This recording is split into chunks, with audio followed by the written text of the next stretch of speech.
All right, welcome to this week's Coach's Call. Today we will discuss the minimum effective dosage for both new and current athletes. But to start, I want to kind of define what it is.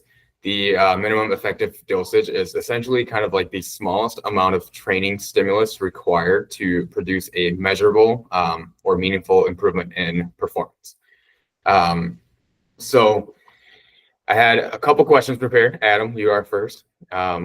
What do you currently do to set someone up on week one? So I have like a very sort of, it depends. Am I getting a new athlete, so relatively new, under 1 year's experience?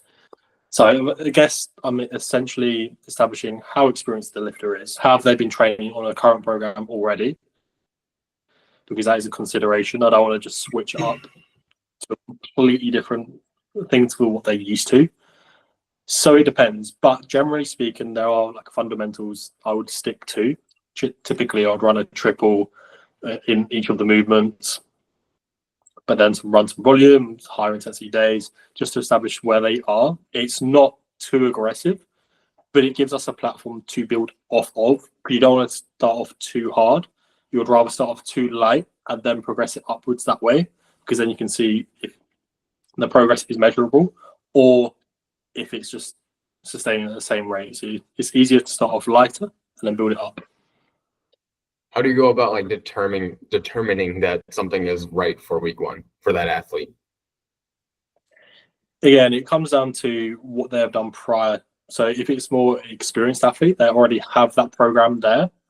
I can see sort of from their data what has worked for them, and I'll incorporate that into the new sort of program for them. But again, taking my style as a coach and implementing in that sense. But again, off of 1 week, you're not going to gain a lot of data. So it's just about running that principle for the full block. So 5 weeks, and then you can start to piece together or establish a trend. What is really useful, which I found with some of the new athletes that I've brought on, is the new sheet where we've got the calendar, but then the graphs just below it where they're sort of showing the trend lines. I found that incredibly useful to see, are they making a positive trend? And not all weeks are going to be on the up, but again, if you can see a trend, so their week 3 goes up a little bit, drops a little bit, but then their week 5 finishes above their week 3, then again, you can take that and put it into the next block. So that's how I would go about it. Yeah, I think you said something very important there is like you're not getting a lot of data off of week one. A lot of it is just establishing that baseline. And I do something similar to you where I do a single and then do a triple after that. Just kind of establish where they are with gauging RPE and then maintaining skill from a single to a triple. And then I lost my train of thought. I'd quickly jump. It's all about pulling from your previous experience as a coach, knowing what works for that general type of athlete. Are they a taller athlete? Are they a shorter athlete? What's their body weight? What's their training age? Just taking all of these things into the program, it's giving you a good baseline to assume what would work. Obviously, we don't want to take it the full assumption route because we can't do that. We have to base it off evidence, which is the data. But again, initial program, if you haven't got an athlete or if you've got an athlete that doesn't have a program or any data to go off, is again, you're pulling from your experience, the assumptions. Yeah, definitely. This one's actually open to everyone. How do you pivot off a dosage or even a protocol that isn't working? Go ahead, Lucy. So initially, I would determine like why is it not working, and I'd give it a chance. So I'd like to run a protocol for at least 4 weeks, 4 to 5 weeks before I would determine that it's not working. For athletes that, for example, on bench press, don't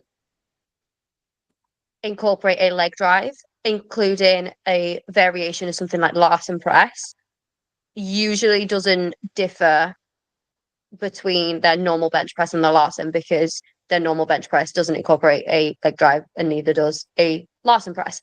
So usually that's, to me, usually a variation that I find not to be wasted on someone like that doesn't already have a leg drive, but that could be better utilized somewhere else.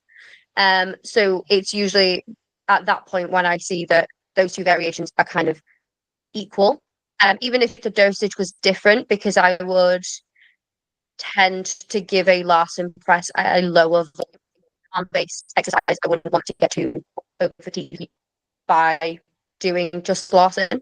So if it was running like a pause bench and a Larsen together, the pause bench volume would be higher than a Larsen volume.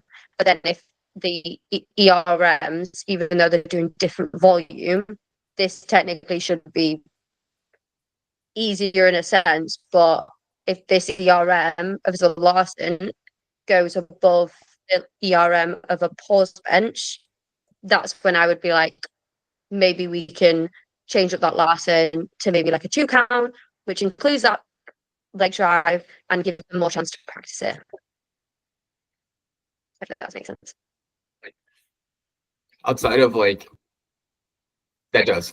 Outside of like just looking at the trends of the load on the bar, what other like factors are you looking at? So just to confirm, factors as to why you might change volume from block to block. Yeah. Well, that depends, and it depends on everything. I keep it quite simple. If I had to reduce anything, like I would need instances of either the RP isn't trending, isn't moving in the direction that I assume that it would move. What is the response that the athlete is giving you? Do they have nagging joints? Are they feeling like overly tired, overly fatigued? Are their joints playing up? Are the tendons, ligaments, are they sort of like telling your athlete, no, I'm not enjoying this. This is a little bit too much. I've already mentioned about E1RMs. Did I say E1RMs or did I say RP? So I'm going to say E1RMs. If that flatlines, like again, if we're not seeing a trend, then again, there is an issue there somewhere. Of course, on this topic of discussion, we're assuming volume. And then the last thing I think is technique. Like, are we upholding a good level of technique for that individual athlete? Now, again, that is going to be different depending on if you have a newer athlete whose technique is developing and a seasoned athlete who has a generally good range of technique. So two different approaches. If the newer athlete isn't continuously making positive trends of good technique changes, and or if that seasoned athlete, if their technique just degrades because the amount of volume that they're doing, then again, these are indicators of, right, okay, there's something that I need to reduce here in some manner. Obviously factoring in the other factors, frequency and everything else, but volume would be one of those things where I would monitor. And I probably wouldn't even monitor it on the top sets. Like I'd be looking at the volume, like the working sets. Because if it's a single, I don't count that as volume. I count that as an exposure. That's just an example. So I'd be looking like, if I've given this person, and this is just a ballpark number, if I've given them a 5x3 on a squat, how well is that person maintaining skill throughout those 5 sets? Is there diminishing returns somewhere? Or actually, no, each set he's getting better and better. And then if we go on the opposite end of the spectrum, if we want to add more volume, again, I would look at E1RMs. Are they trending upwards in a reasonable manner? If they are, you have two options. You either keep the volume same, or you stack a little bit extra on from somewhere the following block and see what that trend looks like from there. Now, again, people do like such a drastic jump, but I think a very, very small jump somewhere and see how that, see how that trends, how the E1RM trends from that. Are RP ratings being stable? I've got some notes here as to what I'm reading off of. And is soreness manageable? Like if soreness is, like if the person's coming in overly fresh, are they doing enough? if their body isn't aching in any way, shape, or form, again, I would be looking at that and thinking, well, are we working hard enough to produce a good amount of progress or a good amount of stimulus that you can progress from?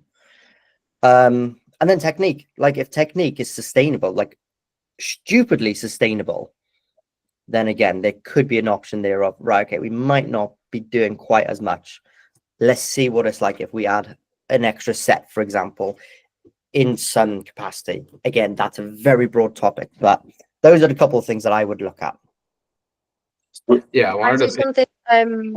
Oh, sorry, I was going to jump in and say I do something with my more seasoned athletes, where I'll often give them like a 1x2 followed by a 1x2 at a different RP when I know that they can gauge the RP correctly, and Mhm. the data is not going to be skewed too much because they're going to consistently over or undershoot. But it was usually I will reduce the volume usually by like week 4, week 5 instead of giving them two doubles at different RPE. I'll drop the first double and then send the first double into maybe like an RPE 8 territory. And then instead of them doing like an RPE, like a 1x2 at an RPE 7.5 and a 1x2 at an 8, which would be massively fatiguing, I'm dropping that first, which was previously almost like another warm up. And then it's going into a 1x2 instead of 2 sets of 2, basically. That's another way I'll modify the volume depending on the athlete.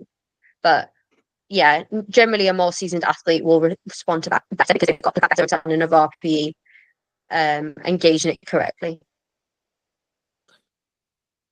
Yeah, so we talked about adding or removing to the program, but you can keep the protocol the same as well, Absolutely. but up the intensity. So when we're making any type of change, we don't want to make it too complex. We just want to change one of the variables at once. So I find that just increasing the intensity and offer that good sort of, if the athlete's just finding the stability or slowing down, just increasing intensity slightly and seeing their response to that. Some athletes respond well to prolonged intense periods or increasingly intense periods, whereas some athletes respond better to lower intensity over a prolonged period of time. So again, a lot of this call is going to be, it depends. Yeah, I agree. Like, again, like I would hold it if I am seeing a steady amount of progress and recovery is like on the okay spectrum. Other things to factor in as well as to whether you should be like messing around the volume too much is where are they within competition season? Like how much do you want to experiment with in comparison to where they are to a comp? If they are 12 weeks out, probably not the time unless there is like subjective evidence from the athlete that they need more and or less. But if they're in like the off season, then that is a good time to probably experiment and go, right, okay, next block or the block after, I am going to experiment with adding just a little bit more volume, whether that's the primary, secondary, tertiary, and or accessories, to see what the response is going to be and to potentially push this athlete a little bit more. Because again, I think sometimes pushing an athlete to an extent is also a good scenario to have, just to sort of allow the athlete to work. Does that make sense? I find it very Yeah. important as well to remind the athlete why you're doing what you're doing and what to expect. Because all of a sudden, if you've increased the volume or if you've increased the intensity, then like I'm starting to feel a little bit more worked. I'm feeling a little bit more sluggish. But they were like, oh, I now understand why I am. It's not necessarily an issue because we want to push the athlete. So as the block progresses, weeks 1 to 4, again, if you want to show up on the 5th week, you can pull back on week 4 and just say to the athlete, like, it's fine for the way you're feeling.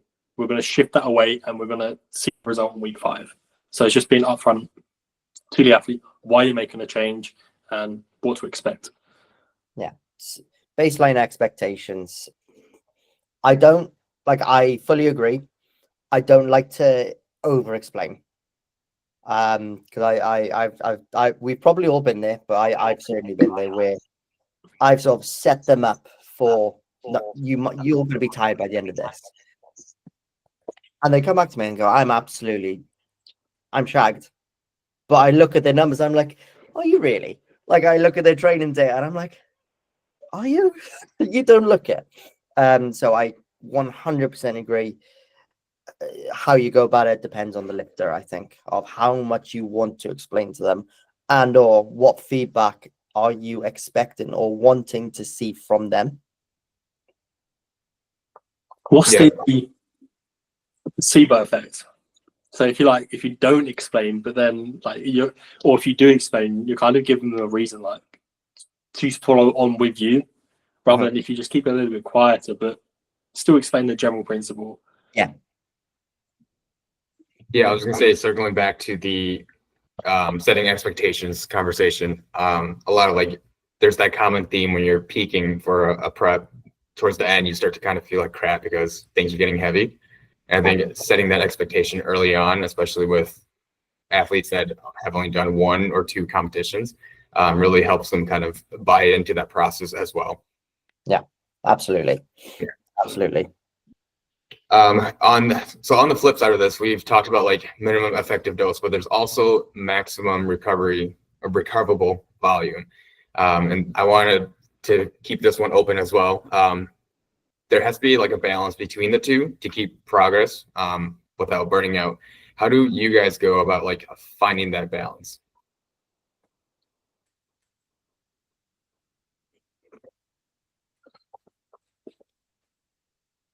Something I tend to steer away from is using things like AMRAPs. So this is something that I had in my program, and I think probably for one of the first times, and it was this week. And I won't explain why it was used and stuff, but it's something I tend to avoid using, even in accessories, because I think that you can kind of get your head swept up into setting a target, and from that you either massively undershoot what you expect or severely overshoot and then either miss it or fail. So for me, I control the volume by setting that principle and not allowing that kind of unknown aspect to be thrown into a program. Does anyone use RPE? Everyone uses RPE. Does anyone actually use AMRAPs? I do sometimes. Only on accessories. It comes down to what you're asking of the athlete. I sometimes use it as a point of reference with newer athletes to sort of really gauge where they're at. Sometimes it can be like pull-ups, for example. Yeah, do that. That makes sense. I'll just run for one block the AMRAP, and I can see, are they progressing and where are they, where is the baseline? Then for the following block, I can write the precise protocol to progressively overload that movement. But I wanted to say, how much time do you have to play with? Because I think minimum effective dosage is pretty easy to find, but then there's going to be that scope where you're starting off with minimum effective dosage, but then you're going to be playing upwards from that, and that period of time is going to be more lengthened. So with that long scope of time, how much time do you have to play with the athlete?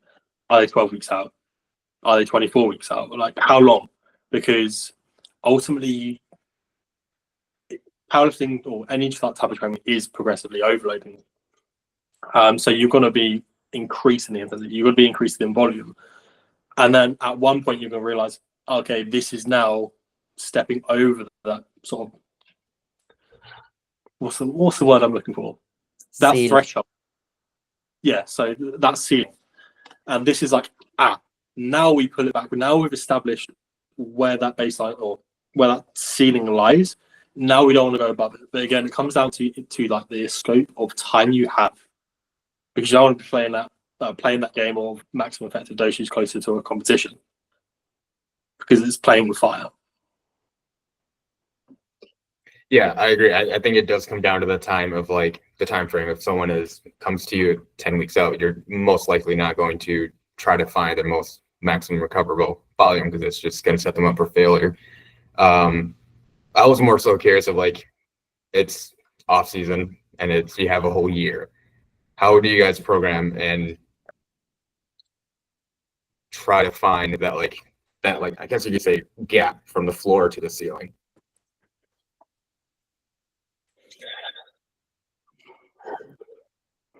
I don't really think about this too much in terms of maximal recoverable, because I on the assumption of what we're doing, we're always raising that ceiling in some fashion. So I don't think I've ever tried to reach the ceiling because I don't want the diminishing returns that come with it. Like, yes, we're always adjusting volume, and to some extent, whether that's from like total tonnage, from block to block, cycle to cycle, year to year, that should be going up in some fashion. So long as I can see that, I don't typically try to chase maximal recoverable volume, specifically on the SBD, maybe more so on the bench press, and depending on the person that I have. Like if I have I'm going to be very specific now. If I have a female with a very, very good arch, not a large range of motion, benching multiple times a week, it's probably easier to hit that MRV,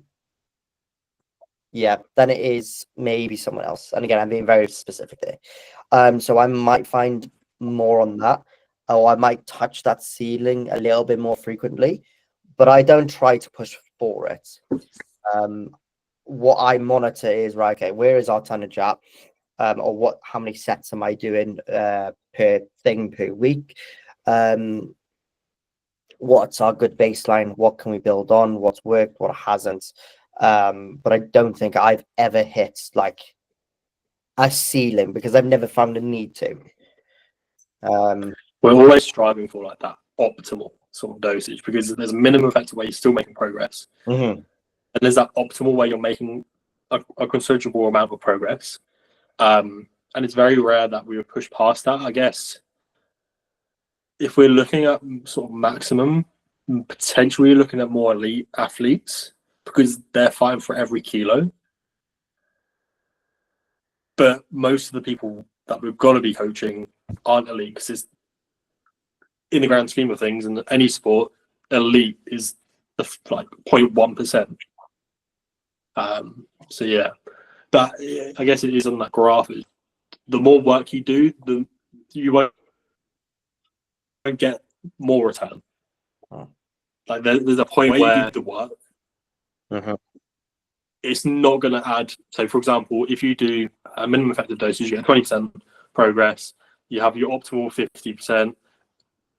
If you're going to jump up to past that threshold, it's going to be diminishing. Every percent is going to be reduced. Yeah. And if you look at volume as well, like if you look at it on a bigger scope, let's say you have an athlete for 2 years and they make a considerable amount of progress within that 2 years, like they are, I don't know, they're squatting 30, 40 kilos more, maybe even more. They're deadlifting 80 kilos more, let's just put it out there. And then benches, whatever. The amount of tonnage that they're going to be moving might also mean that they have to lift less. They might have to do less amount of volume compared to when they were slightly newer. They weren't lifting as much. The overall objective intensity on the barbell wasn't as much. So that means they can get away with doing more volume. So again, there's also an interesting conversation to have about, has it always got to go up? Like at what point will they respond to less? I think people find that terminology like, oh, we've got to do less. And I'm like, yeah, you're a different person to what you was 2 years ago. Like your responses are going to be completely different. Your needs are going to be completely different. Your skill has changed. The intensity dosages that you have changed. So volume has to meet that requirement as well. And again, it's a constant battle of what does this athlete need in front of me right now? And then it's a good comparison as to what they've done previously. Yeah, I think you It's a brought up. very Go ahead. go on.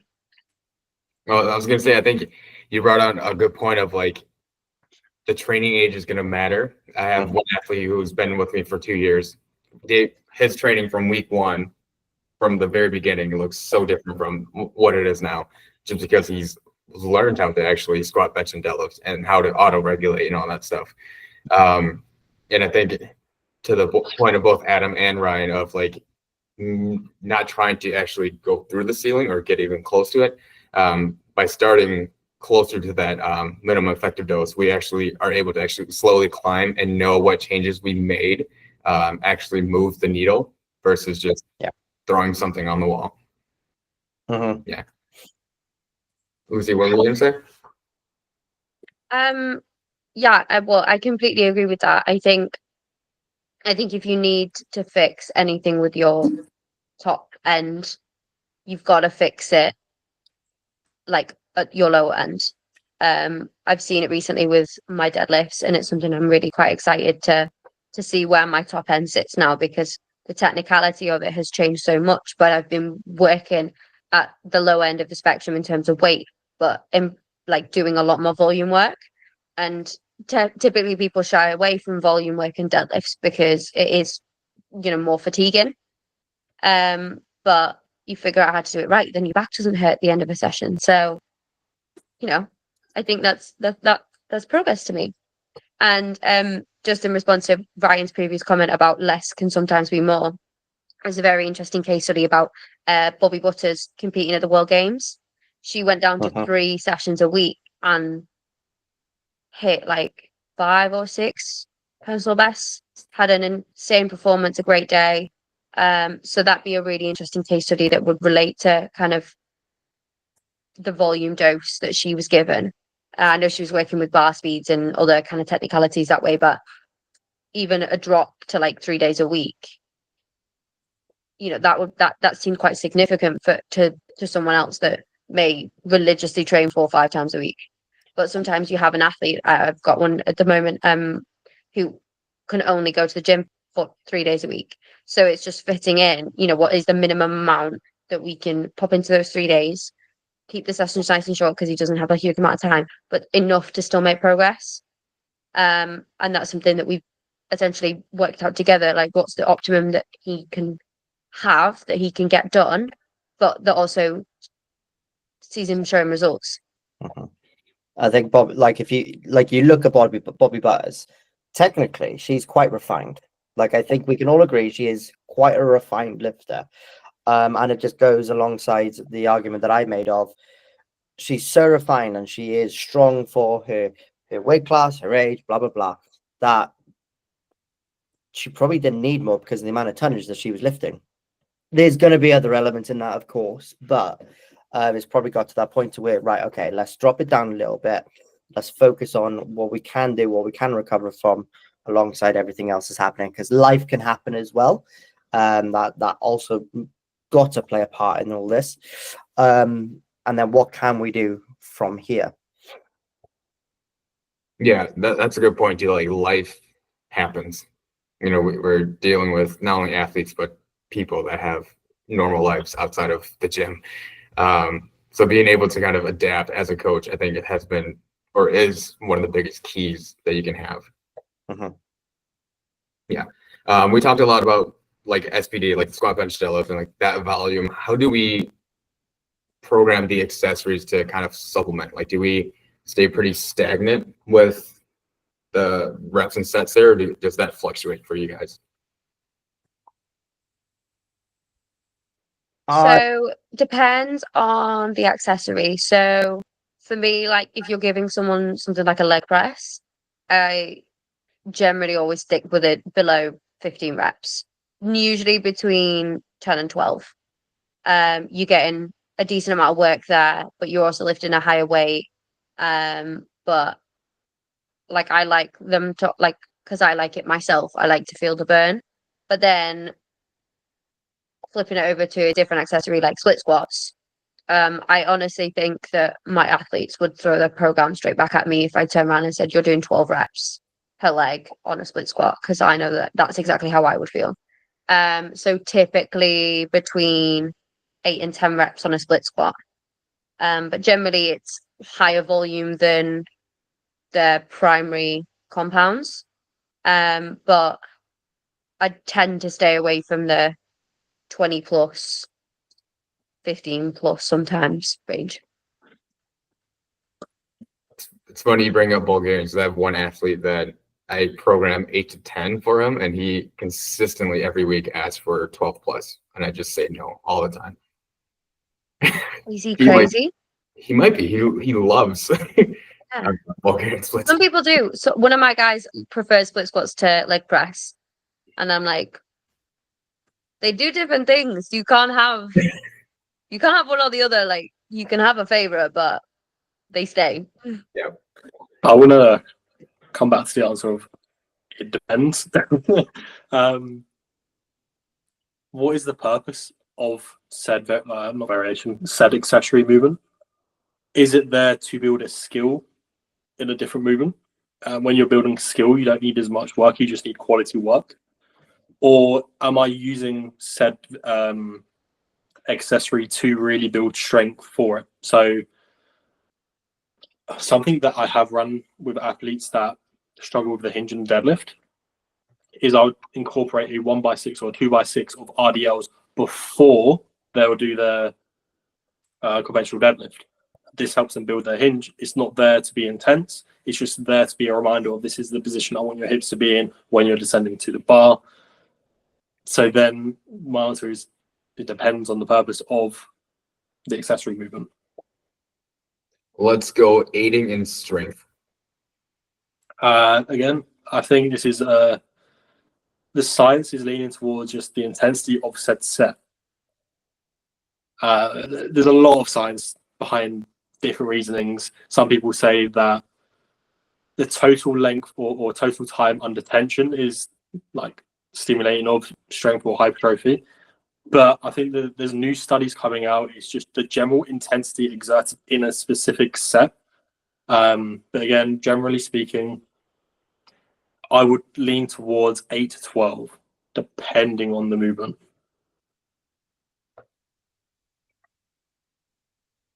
Oh, I sorry. like to play with it. So I've been doing this for a while now, and I've come to realize that just programming accessories for the sake of programming accessories, obviously, albeit they've got to have a purpose in a program, some people will still lack in the intensity element, like they won't bring it. So I like to vary it. So sometimes I'll have a top set, sometimes I'll have ascending sets, sometimes I will play with those higher rep ranges just to get a threshold of intensity that I expect of that athlete. And again, this depends on their anatomical build. If they are built to squat, like let's think of a typical very high-end squatter, it's no wonder why they would love to do a split squat, because it's very natural to them. That's why they want to do the higher reps, because it's quite natural to them. Yeah. I love Lucy's face right now. So they're biased towards that. You put them in a leg press and they probably feel a little bit iffy in it because they're in a fixed position to some extent. I'll play into that. I'll absolutely play into that. If I feel like it's only going to benefit their squat in any way, shape, or form from a physical and or mental standpoint, I'll definitely play into it. And especially because a lot of people coming into powerlifting are either athletes from different types of sports, bodybuilding being the main one. So I like to play into that, because you know what bodybuilders are like. They'll go for all these stupid ranges of intensity, but at the same time, if they're stacked, something was working. So I'll lean into that a little bit. And I do like to have a bit of fun with it. Granted, so long as it's not mitigating against the SBD work that we're doing. And then in terms of how we like obviously going back to the topic of volume here, how I adjust volume from block to block, I might not do anything in terms of volume from block to block, but every third block, like if we think about it, I will change something. I'll give addition of something because I'm trying to create stimulus. I'm trying to get muscle growth. I'm trying to develop tendon stiffness or tendon strength and things along that nature. Now, again, that's a very, very broad topic of how that might look. But I do like to play around with it a little bit more than I would the SBD. I think you got a lot more leeway. Eh? Like SBD, like I think you got a lot more leeway with accessories. With finding what the athlete would prefer or what is effective. Yeah. With SBD, again, can't really get away with it. You're not going to turn up to a competition doing a variation. But again, with accessories, again, you can give the athlete some space, some enjoyment. Like they can do what they want. It's not going to be the end of the world if they do a slight different variation on the tricep pushdown. Yeah, and I'll often get them, like I'll try and get them to have the same mental mindset as they would with SBD work. Like again, I'll use the example of giving them top sets. I often give top sets on accessories, obviously depending on what the accessory is, but I often give a top set and I'll go, no, I want that recorded and I want that sent to me. I want to see if you're meeting the intensity requirements that I've set for that. And if you haven't, all hell is going to break loose next week.